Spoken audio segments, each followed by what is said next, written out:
குயில் ஆடாத மயில் நானாக இருந்தேனே பூவோடு வரும் காற்றாக என்னை நீ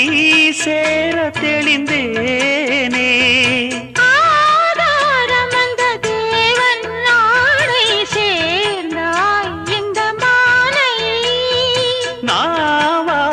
ருசித்தேனே தேனை தேர்ந்தேன் இன்று நானே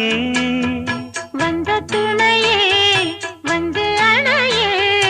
அந்த முள்ள சந்திரனை சொந்தம் கொண்ட சுந்தரியே சாமி கிட்ட சொல்லி வச்சு சேர்ந்தது இந்த செல்ல கிளியே இந்த பூமியுள்ள காலம் மட்டும் வாழும் இந்த அன்பு கதையே